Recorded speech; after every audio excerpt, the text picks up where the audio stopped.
This was the weekend of all weekends. Everything was great and capped off by that Ranger win. And now we just hope that it keeps going tonight at the Garden. And, I'm with you. Obviously, you've watched a lot more of these two teams throughout the regular season. But having seen these playoff series and getting a real look at the Hurricanes, this is why I think I really like the Rangers in this series.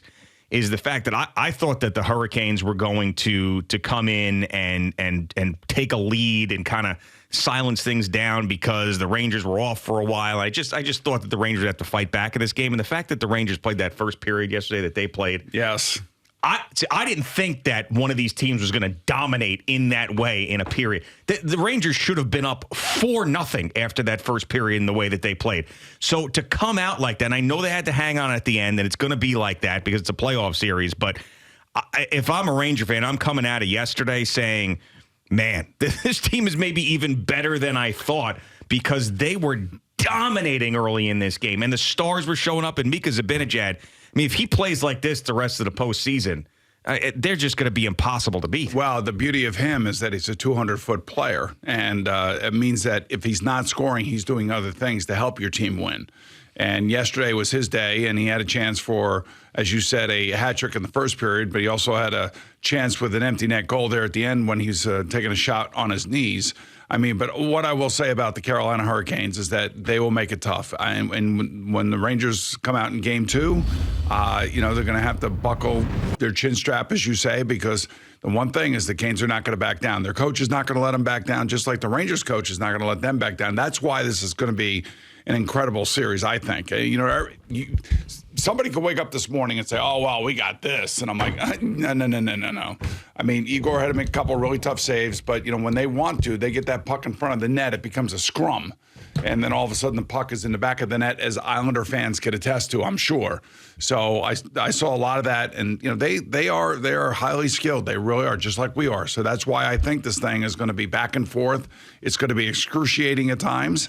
And it's going to be a hard-fought series, just like this Knicks series starting tonight. A different type of series than you had against Philadelphia. This is a perimeter series playing Indiana. This is a group that loves to shoot threes. This is a group that loves to run up and down the court. If I were the Indiana Pacers, what I would try to do if Tom Thibodeau is going to stay with a 7-man rotation, which I doubt he's going to. But I think, that's kind of the way it's been going thus far.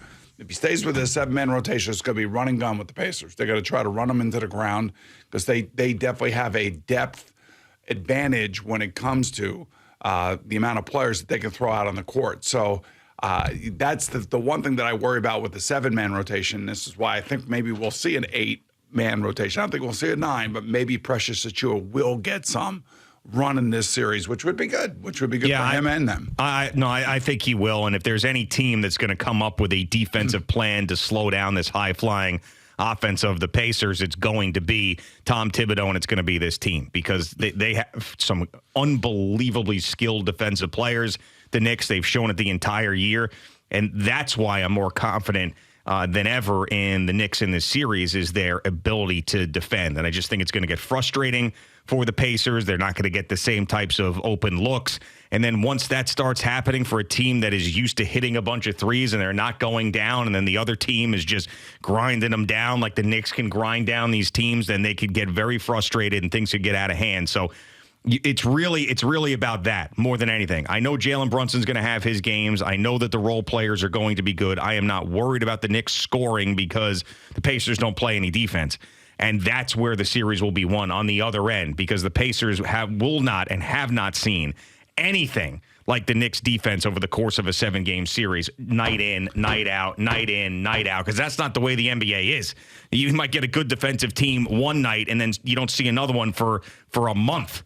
Every game that they get these guys in their face, it gets frustrated. They're going to get even more and more annoyed, and I really think that plays into the Knicks' hands. Well, just remember now, this is if the Pacers come in and they're off, they're not shooting well, the Knicks will have a definite rebounding advantage.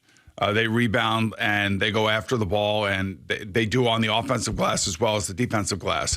And when you take a look at the amount of points that the Pacers are averaging through the playoffs right now, I think it's about 113. compared to the Knicks 109. But you're right. I think the big difference is it really comes down to defense. And everybody says it. It's a cliche at this time of the year that defense does win championship. And this is where you're going to find out whether or not that's going to be the case. If they're off just a little bit, and they hit, like, say, I don't know, 12 of 40 or 13 of 40 from three-point land, the Knicks should be able to, handle that. Yeah, and there will be a game like that in this series. Guaranteed. There will be a game where the Indiana Pacers are not on, they're frustrated, and the Knicks are grabbing every defensive rebound, going back down the court and scoring, and it's just, I could just see it working out at least one of the games that way. And I mean, you don't know, you don't want to be too overconfident. We talk about this all the time, how I was maybe too overconfident with the Sixers, but it ended up working out. Let's just call it the way it is. If we're not Knicks fans for a second, they're not supposed to lose this series. They're not. Okay? Now, we could say it's touching the money or not. They are a heavy favorite. They beat the 76ers. They are a better team on paper. They've got the best player in the series. I don't care what anybody says about Halliburton, and I understand he's a great player. Jalen Brunson is by far the best basketball player in this series. They're not supposed to lose. And the good news is that they won 2 games against the 76ers when he wasn't the best player on the court. Right, which shows you that championship DNA. Oh, here we go, championship team. DNA. The now championship DNA. So I told you what championships do. It's the deodorant. No. Winning is the deodorant of champions. Yeah, there we go. That's right. Winning is the deodorant of champions. So yeah, I mean, it would be devastating if the Knicks lost this series. This is not Jimmy Butler and the Miami Heat last year in the second round. This is a team that you're supposed to beat. You cannot lose this series. It would change the entire the feeling around this special season if they lost to the Indiana Pacers in the second round. Can't happen. I feel like the first series against the Philadelphia 76ers, you had your villain. You had your Tom Wilson, if you will, of the Capitals for the Ranger fan. You had your villain, and that was Joel Embiid, and he was, throwing elbows, knocking people over, tackling guys, all that kind of stuff. That this team is just not that way. Indiana's not that way. Kind of like the way the Capitals were not that way when the Rangers played them in the playoffs, but now the Canes are that way. Like the Canes will have their villains, and the Canes will play tough.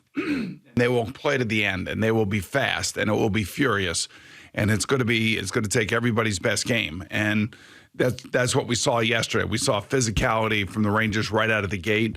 We saw Kreider take a penalty, and Kreider hits a guy in the back. Okay, they call him for boarding, whatever. And as soon as that guy gets up, Jacob Trouba comes over and lays him out again. And this is the kind of thing that the playoffs bring out. I don't know if you've seen any of these Game 7s. The Game 7 between Boston and Toronto was a knockdown, drag-out fight. Toronto ends up losing. Boston goes on to play Florida. And then last night, Dallas knocks off Vegas, the defending Stanley Cup champions, after Vegas, violated all these, not violated, but created all this LTIR cap space availability for the playoffs. And they ended up knocked out by the Stars last night, the Dallas Stars. So, these games are so intense and these series are so intense. I don't know if the Knicks Pacer series is going to be that way. Now, I'm going to go back to the 99 season. We've talked about it a ton. It's the LJ 4-point play season in the conference finals. And they had first round. They had that very difficult series against the Miami Heat. And it was the Allen Houston shot, and they won in 5. That's back when the first round was 5 games. Then in the second round, they ran into the Atlanta Hawks, and they swept them. And then they had the tough series against Indiana, but they won in 6, and they lost in the finals to the Spurs, which had a dynasty. That's the way I feel about this series. This is that same way I felt about the Hawks series back in 99. That's how you should handle them.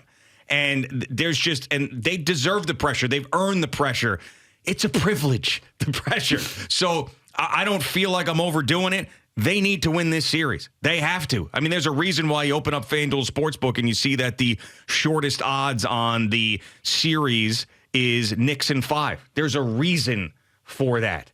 They are the favorites. They need to win, and hopefully they do it quickly and easily and being healthy throughout the entire series.